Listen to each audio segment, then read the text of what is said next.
What is up, everybody? How's it going today? Here we are. Welcome back to the channel, and here we go in for another F1 talk. It's just me today, just Drax. I was all alone this weekend watching Formula One by myself. Jay was really busy this weekend, so he was not able to accompany me, or nor did he was able to actually sit down and watch any racing this weekend. So you guys just got me for this video. Basically, we just wanted to keep going on and talking about F1 as we did last weekend. We talked about the race from last weekend, the Spanish Grand Prix, and talked a little bit on into talking about the Canadian Grand Prix.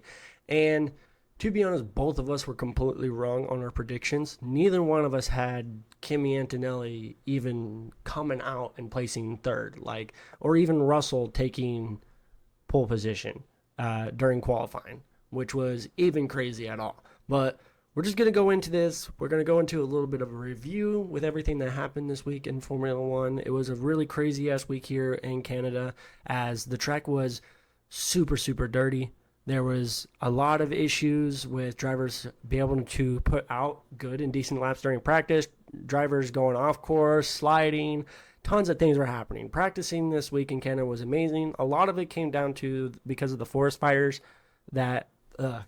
forest fires that were happening earlier that week. It was actually, I think, a week prior of the actual first initial practice, if I'm right. But they had some forest fires and stuff, and a lot of that dust and stuff traveled across Canada and a lot of it landed on the Canadian track, which made it very slippery and made track degradation very big this weekend. But other than that, it was a very awesome weekend. There was a lot going on this weekend. Qualifying was even intense as well, as Russell last second in coming into pits, him and his team decided let's go ahead, let's throw the mediums on it, as Max ended up setting his personal best lap time with mediums.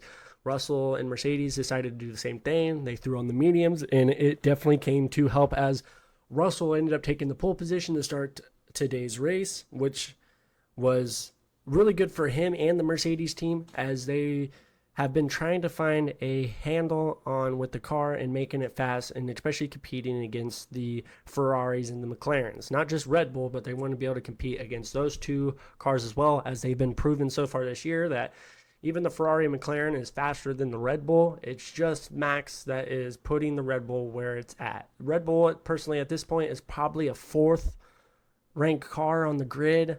When you put Max Verstappen in it, though, it goes the second fastest car on the grid, and it's really like that every single weekend. But if we go in here, we had a lot of things happening. If we remember at the grid, we had a lot of before the race even started, there was tons of drivers that will be starting from pretty much the back or with inside pit.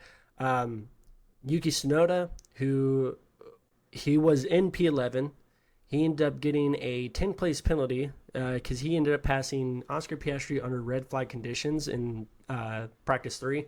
So Yuki Tsunoda got pushed to the back, starting P20 at the very back. And then he also had Isaac Haja, who ended up getting demoted 3 positions for impeding on signs during qualifying, which we'll get into that here a little bit later as well, and which moved him from P9 to P12. Then we also had Lawson and Gasly, suffered a lot when it came to trying to put down a clean lap time in qualifying. So Gasly, who was already going to start last, they ended up changing some parts in his car, so it forced Gasly to be starting from pit lane. Same with Lawson starting from pit lane as well. And other than that, it was awesome racing. The start of it really showed how much strategy a lot of teams are putting into, as all top 13 cars, but Leclerc and Norris were running medium tires, while Leclerc and Norris decided to put on hard tires, which turns out to work for one of the guys, but not exactly as well as the other one, which we'll get on into that here a little bit later.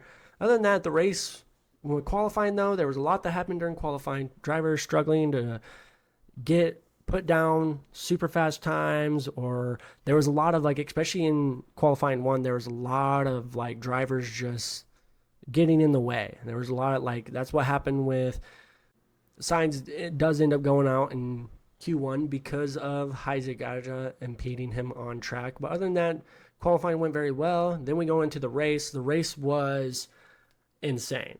To start the race off, we had both Max and Russell basically pointing their cars right at each other.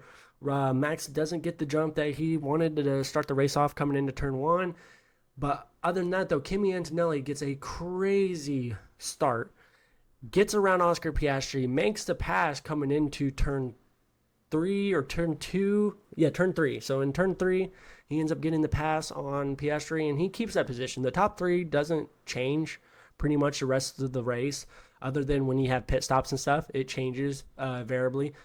But other than that, the top 3 will stay the whole rest of the race as Russell, Verstappen, and Kimi Antonelli. Other than that, there wasn't a whole lot of battling.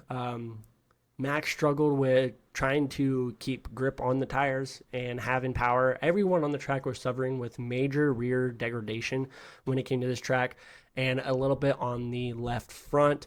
But other than that, the rear tires really hurt really badly for many drivers in this race. It really forced Max to, early on in the race, to take a pit, which I thought it was a little bit, it was aggressive, but I could see Red Bull's plan there. They're a team who really struggles with, once that tire gets past its limit, there's really no speed out of the car. The car struggles with trying to catch up, trying to keep a lead. So the best route they had was knowing that this is going to be a 2-stop race. Let's pit early, get these tires off. But it doesn't really help him out later on, as Verstappen has to puts on his last hard closer to the end of the race, which doesn't help out a whole lot. As we've seen, Russell, he doesn't come back. He doesn't come in pits for his second stop until 5 laps after Verstappen has made his stop. So there was basically almost hardly a chance of Max being able to come back. But as we got closer and closer to the end, we started realizing that there was a possibility. Max ended up breaking, at one point, the gap, I think, was at like 4.5 seconds, 4.5 seconds, or 5 seconds, something like that. And then we started running into lap traffic. Russell starts running into lap traffic, which then that gap just drops all the way down to like under 2 seconds. If I remember right, at one point, it never got under a second. Max was never able to get within DRS range. But that was pretty much the battle of the top 3. Nothing really happened in the top 3. There was not a whole lot of like action up there. It was just spread out fighting. Kimi Antonelli twice was able to catch up on Max right before he goes into pits, but Max makes a pit stop, and his outlap was extremely much better than Kimi Antonelli's in-lap. So it meant Max would always get the jump on Kimi Antonelli after Kimi Antonelli took his pit stops. But let's go ahead and keep moving on here. Other than the 3, the bottom half of the grid was crazy. Many teams trying to make moves. We'll start with Ferrari here. Ferrari was not having the greatest of weeks, we can definitely say here, with Leclerc's situation. Leclerc started on the hards, and Ferrari decided to keep him out there for a very, very long time. Leclerc does not head to the pits until lap 29. He spent 29 laps on the hard tires, kind of basically screwed him. Leclerc should have came in much earlier, maybe a lap after Norris has came in and switched over. That was another weird thing. I see Norris, he switched over to the mediums. Interesting, could definitely say interesting as much. But Leclerc going in the pits, 29 laps, and he heads to the pits. And he was kind of upset because Leclerc liked the tires. He thought the hards were doing well and stuff, and they decided to box him. Leclerc really wanted to try to go for the 1-stop. Wasn't able to get the opportunity to do so as the pit crew brought him in. But like every driver sees, always probably something in the data that they're not seeing. So the driver puts a lot of trust into his pit crew and his guys behind the wall to make some of his decisions for him, because he doesn't always see the things that they're going to see. It resulted in Leclerc to not be able to finish well. Both Hamilton and Leclerc finished next to each other at the end of the race. And then Hamilton, he just, another weekend, another struggle, as we see with him. Somewhere in point of the race, I never seen this or seen it happen. I don't know when it happened or where it happened, but we seen that he had damage somewhere. He comes up on the radio to his team, basically asking about his pace.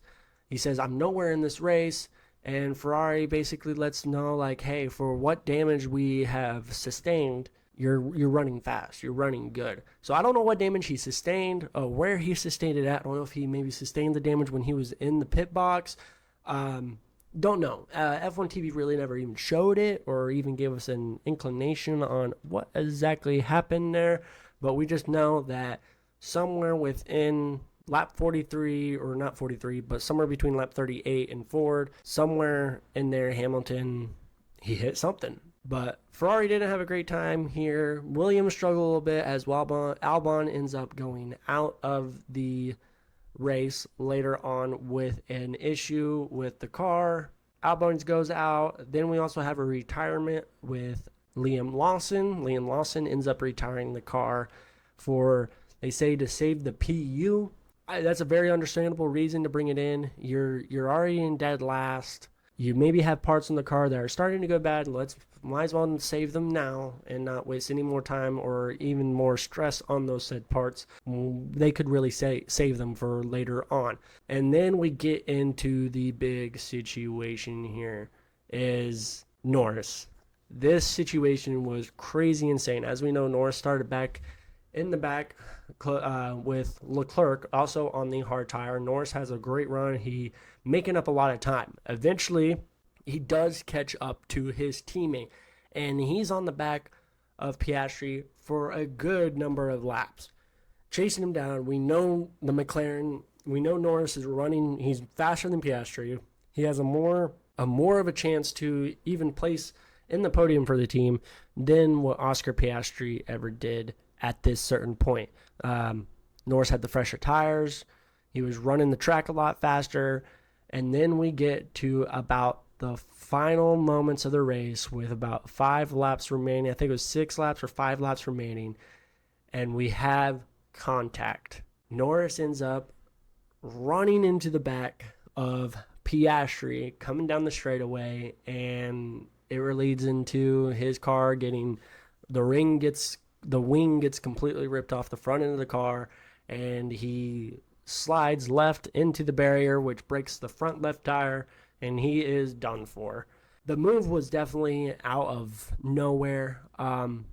Norris definitely came on the radio and he did the right thing and stuff like that. He knew he was the reason why. He made a bad late move and resulted in him running into the back end of his teammate instead of actually getting around the outside of him.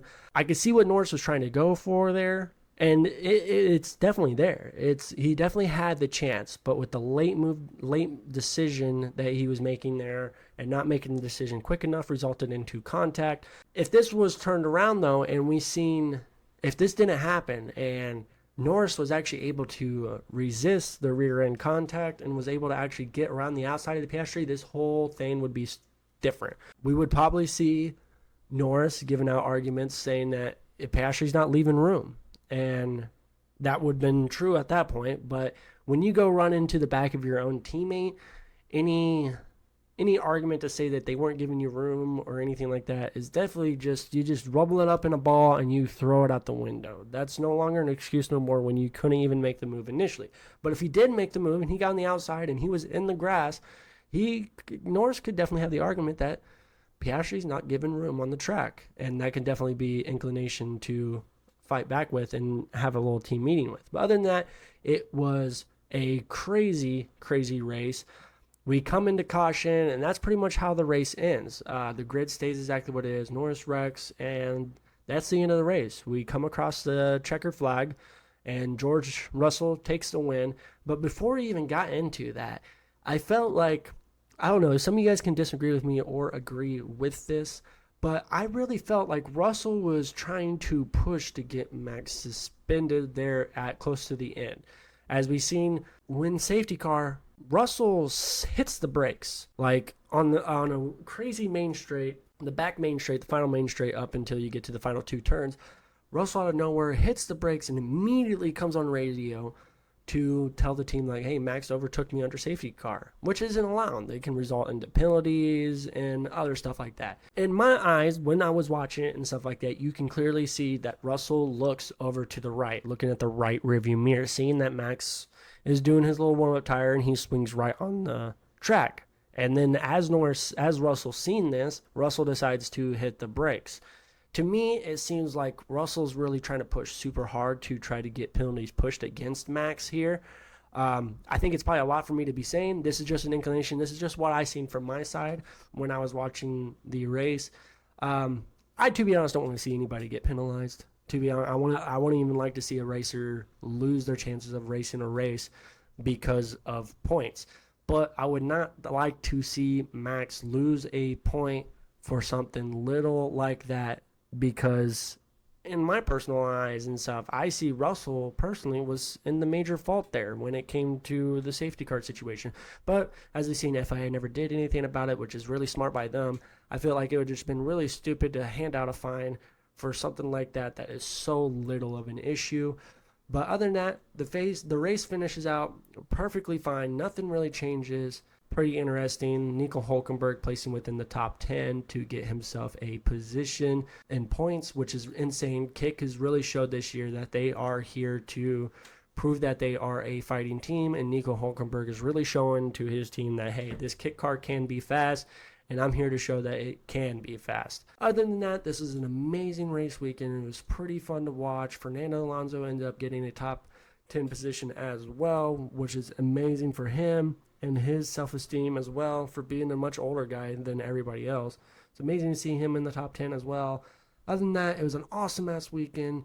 And if you guys want to see any more of this stuff, we're going to have some more videos coming out this week to talk about the next race coming up. And I'll hopefully have Jay there for that one. And I will see you guys all another day. Peace.